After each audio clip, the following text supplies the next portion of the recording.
My girlfriend, 32F, and I, 33M, have been together for 8 years. Honestly, I thought things had never been more perfect. When we got together she said she'd only been with one other person, ahem, sexually. Not that there's anything wrong with that, but just don't lie to me about it. I don't care how many people you've been with, just be honest with me. Anyways, she recently let it slip while we were playing a drinking game at our friend's place that her body count was 43. I didn't want to start a fight in front of our friends, but I was totally taken aback and I was utterly embarrassed. This certain drinking game, the couple had to guess the other's answer, so I had to guess what she was going to put, and I was sure she was going to say 2. But then it comes out and she says 43. The look on my face must have said it all. I didn't want to make a scene there because we had both been drinking, but when I brought it up the next day, she tried to tell me that I had never told her that I had only ever been with one person. And then we got in a fight about that. She said that it was unfair of me to try to peg her as some innocent angel. On top of that, she seemed to have a lot more guy friends than girl friends. And maybe this was my insecurities coming out, but it always just seemed like she behaved way more than friends. I feel like sometimes she'd very much flirt with them in front of me but then play it off like the fact that I had mentioned anything at all to her was disgusting because she said they're like my brothers. I tried to let this go for the longest time. Recently, however, there's been some incidents that have made me question things more deeply.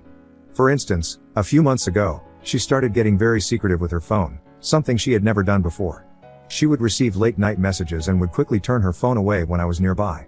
I tried to dismiss my concerns thinking I was just being paranoid and insecure. If I ever said anything, again, she'd gaslight me and say that I was being a brat and she'd say I was being the overbearing and controlling boyfriend and I see these guys like my brothers. I've known them since I was a child. It's gross that you'd even think that. Last week a close friend of mine mentioned seeing her at a cafe with one of her male friends, and their interaction seemed more intimate than just friendship. He said she was grabbing onto leg and they were basically sitting on top of each other. This really shook me because it confirmed some of my worst fears. When I confronted her about it, she brushed it off, saying they were just catching up and that there was nothing more to it. Again, gaslighting me. This situation has left me feeling confused and insecure. I've always trusted her and believed in our relationship, but now I can't help but wonder if there's something more going on.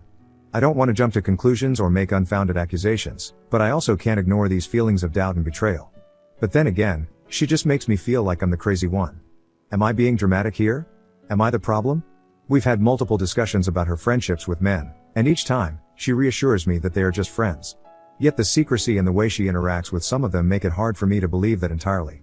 It's becoming increasingly difficult to reconcile the person I thought she was with these recent behaviors. And now this cafe incident. I feel like my friend wouldn't lie to me about something like this either. I trust him in his judgment. I'm at a crossroads, unsure of how to proceed. Do I keep trusting her and risk being hurt, or do I take a stand and demand more transparency and boundaries? The thought of losing her is painful, yes, I know. Hard to believe at this point, but so is the thought of continuing in a relationship where I can't shake off the feeling of betrayal. I need to find a way to address these issues without pushing her away or damaging our relationship irreparably. What do you think?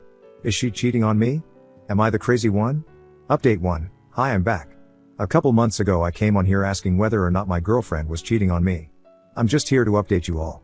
After posting that story, a lot of you said that she was and that I had to grow a backbone and confront her and dump her. Well, I did, but let me just get there first. And then there were some of you who were asking why I was sticking around and what I was holding on to. So here's a little backstory. So yeah, I met my girlfriend Asha at a mutual friend's party. It was one of those moments where everything seemed to click instantly. We bonded over our shared love for indie music and late night philosophical discussions. We had both majored in philosophy, but we went to different schools. She was witty, charming and had this infectious laugh that could light up any room. I was drawn to her kindness and the way she made everyone around her feel special. She was hella fun and chill. We traveled together, supported each other through career changes, and even adopted a dog together. Life honestly felt perfect. She was incredibly fun and adventurous, always up for spontaneous road trips or hiking excursions. She was very much the outdoorsy type. We backpacked through Europe, camped under the stars in national parks, we tried to scratch them off this bucket list of ours, and even went scuba diving in the Caribbean. She had this amazing ability to turn any mundane day into an exciting adventure. Her zest for life was contagious and being with her made me feel like we could conquer anything together. Okay, now the update. So I went through her iPad, which was connected to her phone. All her iMessages and everything on her cloud would pop up on this tablet. She usually has her phone glued to her, so I had a rare opportunity, but I knew that would never happen. So I took my chances with the iPad and surprisingly, I managed to get on. I'm not sure if she forgot that they were linked or if she was just an idiot, but, hey, you win some, you lose some. I was scrolling through her photos first only to find videos and pictures of her nude and playing with herself. Early in our relationship, she'd send me pictures like this, so it wasn't completely out of the ordinary for her. However, I hadn't received a single one of these recent pictures. They were all recently dated, yet they were very similar to the ones she used to send me. Quickly, I had the sense to airdrop them to my phone to make sure I had evidence if she was actually cheating. At this point, I knew she was, I just didn't want to fully admit it. Believe it or not, I did love her. I mean, I do in some fucked up way. Or maybe just love the person I thought she was. The person that never existed. Despite everything, I still care deeply for her. We've shared so much together. She was there when my father passed away, and I've always imagined a future with her. When I looked into the coming years, I always imagined it with her. When I looked up the info on the pictures, I noticed a few of them were taken on Snapchat. This made me even more suspicious because we don't message each other on Snapchat. Honestly, I didn't even know she had Snapchat. While I had the time, I searched through her messages but couldn't find anything that stood out. But then I checked her Snapchat and she had a bunch of guys on there that she had been recently messaging and some that she had a big streak going with. All of these names looked familiar. So I knew she was in daily communication with these guys. I opened up the conversations and there were saved videos back and forth. Saved messages going into detail about what they did and what they planned to do and how good things went and blah blah blah. I took screenshots of all the questionable messages and the people she'd been snapping. I didn't even care if it notified them. Fuck em. After digging through everything, I put it back and decided what I should do. I wanted to call her up right then and there and leave. I wanted to pack up her shit and throw it out the door onto the front lawn. But after thinking it through, I decided not to bring it up while there was a chance that I might do something I regret. I have to really practice some self-control. I wanted to get my revenge and I have to make it good. I'll be back with an update as soon as I figure out what to do. Don't you worry. Update 2. Hi everyone, I'm back with another update. After my last post I took some time to really think about how to handle this situation. I was torn between confronting her calmly or doing something more drastic. Ultimately, I decided that the best way to address this was to expose her lies in front of the people she had been deceiving, including the guy she had been cheating with, and all of our friends. In the midst of trying to act like everything was all good between us, I convinced her that we should host a games night at our place with a bunch of our friends, including some of the guys she was messaging on Snapchat whom she claimed were nothing but brothers. It seemed like the perfect opportunity to reveal everything. I figured it would be a dramatic but fitting end to this mess. I spent the week leading up to the games night preparing. I printed out the screenshots of her messages and saved videos, organizing them into a folder on my laptop. I also backed everything up on a USB drive just in case. I wanted to make sure I had all the evidence ready for when the time came. On the day of the games night, I tried to act as normal as possible. I didn't want to raise any suspicion. I helped Asha set up the snacks and drinks, and we arranged the living room for our guests. As everyone started arriving, I could feel my heart racing, but I knew I had to keep it together. Honestly, I was stoked. The night started off pretty well. We were playing some board games, and everyone was laughing and having a good time. I saw her flirting with the guy she had been messaging and smiled knowing what was coming next. I waited until everyone was settled and fully engaged before I made my move. I stood up and said, "Hey guys, can I have your attention for a minute? I have something important to share." Everyone looked at me, a bit confused, but they quieted down. Asha looked puzzled but didn't seem too concerned yet.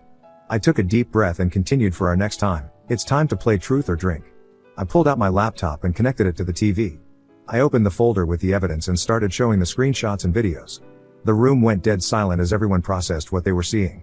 Asha's face turned pale and she tried to grab the laptop but I moved it away. "These are messages and videos Asha has been sending to other guys, some of whom are in this very room," I said, looking directly at a few of her closest male friends. "I think you all deserve to know the truth." The room erupted into chaos. Some of the guys were in shock, others were furious. One of her friends, who had been a confidant of hers, looked completely betrayed. Asha tried to defend herself, shouting that I was invading her privacy and that this was a gross overreaction. But the evidence was undeniable and it had smacked her right in the face. Asha broke down in tears, but I didn't feel any sympathy at that moment. I simply felt relief that the truth was finally out. After the initial shock wore off, people started leaving, clearly uncomfortable with the situation. Some of them expressed their support for me, while others just left in silence. Asha and I were left alone in the apartment. She tried to talk to me, to explain herself, but I couldn't listen anymore. I was totally done. I told her to pack her things and leave. In the days that followed, she confessed to cheating on me throughout our whole relationship. She'd been talking to some of these guys from even before our time. She admitted to being a serial cheater. I blocked her on all social media and changed the locks on the house. It's been a difficult time, but I'm starting to feel like I can move on. The support from some of our mutual friends has been helpful, and I'm focusing on rebuilding my life without her and looking ahead with some optimism. Apparently a lot of our mutual friends have turned their back on her. The guys who had been cozying up to her have dropped her like a sack of potatoes. Apparently they all thought they were the only ones, aside from me of course. They each thought they were the special one that was causing her to falter in her relationship. The apple of her eye. Not only that, but I heard from a friend that her professional life also suffered. Rumors of her infidelity and unethical behavior spread like wildfire throughout her office. I guess there were some wives and partners calling in and causing a lot of drama with the men at work there because of their activity with Asha. I guess she was pretty busy canoodling with the men in the office too. Her credibility and integrity came into question, jeopardizing her career prospects and opportunities for advancement. I heard she's on a lower right now. To anyone going through something similar, trust your instincts and don't be afraid to stand up for yourself. It's hard, but you deserve honesty and respect in a relationship. Always. Thanks to everyone here who gave me advice and support. It really helped me get through this. Hopefully you don't hear from me ever again. Over and out. Now on to the next story. Story 2. Wife mocked and treated me like garbage when I lose my job. Turns out she was cheating with her rich boss the whole time to get promoted, so I got her fired and now she's begging for me back. My name is Cole and I was married to my ex-wife, June, for 2 years. Right from the first time I met June, I knew her to be a go-getter, and she had her way of being exceptional at anything she did. The first time we met was at work as recruits, and within months, she got promoted because of her hard work and dedication. About a year later, she left our company because she got a better offer, but there were rumors that she had a fallout with one of our bosses. But because June and I were close friends, I never believed anything they said after she left. After June left our company, we remained in touch, and even though I felt she was out of my league, I still liked her. One of the things that pulled me closer to her was her intelligence. She had an answer for everything, even the dumbest questions, and she was one of our best. About a year after June left for a better company, we got closer to each other, and we were almost like male and female besties. We were so close that she told me about everything happening in her life, at work, the guys asking her out, and so on. I did the same, but I never shared personal details about myself.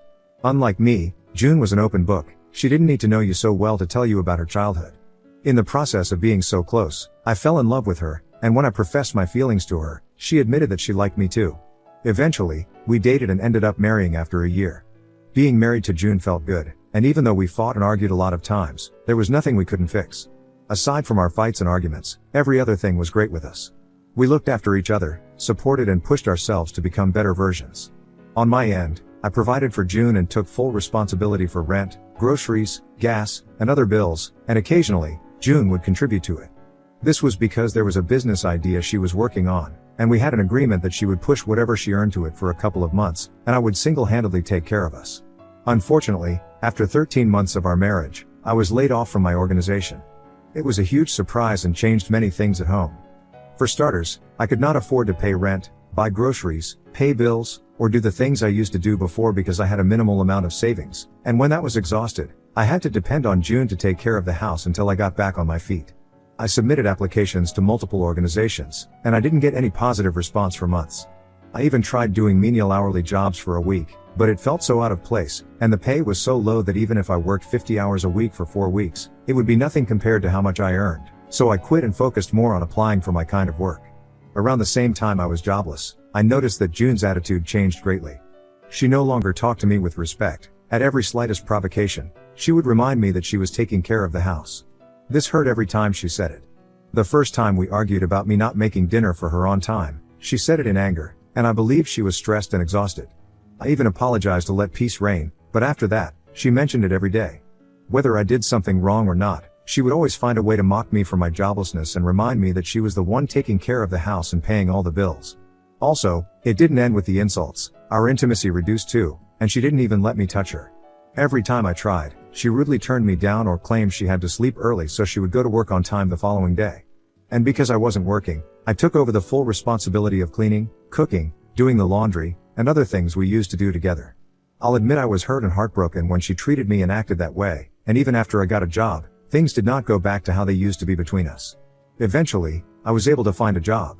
Although the pay was not as good as my first job, it was better than doing nothing. With my new job, things were back on track for me, but our relationship was sour from there.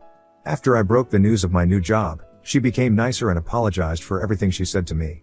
She even said she didn't mean to be rude, but she only encouraged me not to get comfortable with my joblessness. Despite everything she said, I still loved her and hoped we could work things out. I also forgave her for all the ill things she had said to me and the terrible treatment.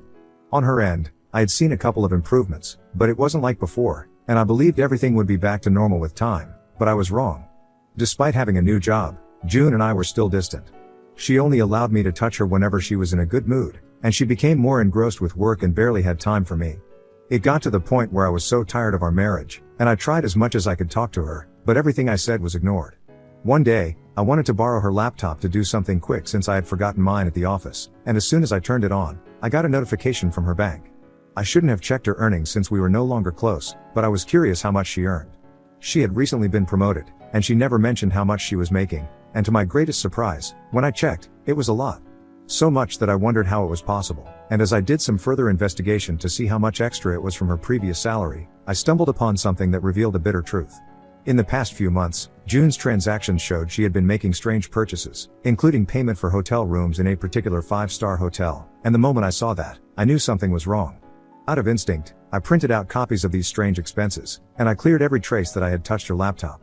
I could not continue with what I wanted to do because I couldn't stop thinking. The following day, when June woke up, she told me she would be going out of town for a 2-day business meeting and coming home on Monday morning. I knew everything was wrong with her business meeting because she barely worked on weekends, so I pretended everything was cool and kissed her goodbye. Shortly after she left, I followed her, and she went to the same hotel from her transactions. When she arrived, a man I recognized as her boss from work welcomed her. They kissed and went into the hotel together. Luckily, I had my phone camera ready and took clear shots of them kissing outside June's car and him wrapping his hand around her waist as they walked into the hotel. Saying I was heartbroken is just an understatement. First, I could not believe that June was cheating on me with her boss, and while I was sulking in my broken state, everything made sense. The reason she earned so much monthly, and got 3 promotions in the space of a year was because she was doing her boss. Yet, she called herself my wife. Aside from being heartbroken, I was so mad, and I wanted to pay her back for hurting me that way, so as soon as I got home, I did some digging and sent everything I gathered to her company, and I waited for the volcano to erupt. On Monday morning, she returned as she told me, but she met her bags out on the porch. I told her to her face that I knew she was cheating on me, and our marriage was over. Instead of begging as I expected, she picked her stuff, murmured words I didn't hear, and drove off. At that time, I'm guessing her company did not reach out to her yet, because when she was kicked out of work, she called me and cried over the phone like a child who lost her candy. Not to sound like a sadist, but I enjoyed listening to her cry, and I wished she had gotten worse. After she realized that she no longer had her job and her relationship with her sugar daddy was out in the open, she tried to come back to me, but it was too late. I contacted a divorce lawyer, and shortly after that, we divorced, and I moved on with my life. As for her boss, the last time I heard, he was money laundering. He was also responsible for the increase in June's salary, and it was discovered that June was not his only sugar baby. He had a few others in the company. Now that I think of it, I can't help but believe that June was having an affair with one of our bosses in our former company, which was why she was sacked. She hurt me so much, and I'm even afraid to fall in love again. After we divorced, I have not seen her anymore, and I hope I don't. She deserves all the misery in the world, and I pray she gets enough of it.